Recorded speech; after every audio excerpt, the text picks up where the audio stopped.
नमस्कार दोस्तों आज आपको पता चलेगा कि अमेरिका से इंडिया को और किसी भी और देश को क्यों बच के रहना चाहिए, क्यों इस पे कभी भरोसा नहीं करना चाहिए।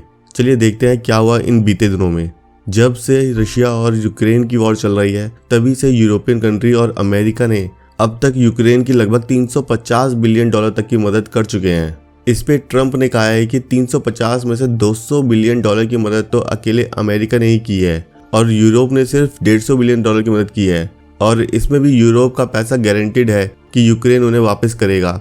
लेकिन अमेरिका के पैसे की कोई गारंटी नहीं है कि यूक्रेन उसे वापस करेगा कि नहीं, और इसीलिए अब डोनाल्ड ट्रंप ने यूक्रेन की मदद करने के बदले में या तो अमेरिका को $500 बिलियन वापस करेगा और वो भी नगद देके, या फिर यूक्रेन में सबसे मूल्यवान प्राकृतिक मिनरल्स के रूप में। अब आप ये सोच रहे होंगे कि ये $500 बिलियन अमाउंट कहाँ से आ गया। यूएस ने मदद तो सिर्फ $200 बिलियन की है।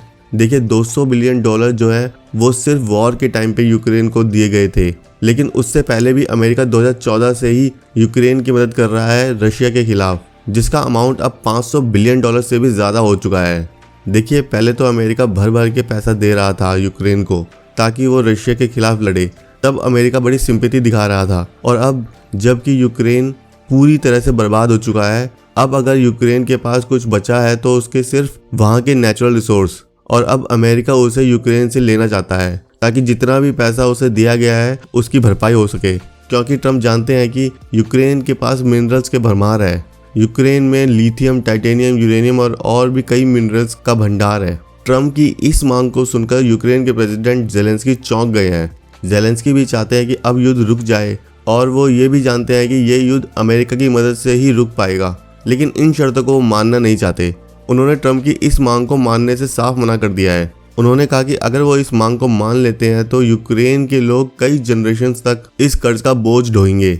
उन्होंने कहा यूक्रेन कोई ऋणी देश नहीं है, हमारे संसाधन किसी सौदेबाजी की चीजें नहीं है। इस मांग को मानने की बजाय उन्होंने एक प्रस्ताव रखा जिसमें यूक्रेन अपने माइनिंग सेक्टर का विकास इंटरनेशनल इन्वेस्टमेंट के साथ कर सकता है, जिससे दोनों देशों को फायदा होगा। इसी फ्राइडे को जेलेंस्की अमेरिका ट्रम्प से मिलने जा रहे हैं इसी मिनरल डील्स को लेके, और अगर जेलेंस्की मान जाते हैं तो हो सकता है यूक्रेन और रशिया वॉर जल्द से जल्द खत्म हो जाए।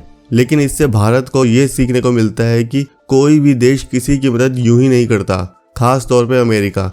पहले यूक्रेन को नाटो ज्वाइन करने के लिए ललचाया जा रहा था, और अब जब वो पूरी तरह से बर्बाद हो चुका है तो उस पे $500 बिलियन का वापस लौटाने का बर्डन और डाल दिया।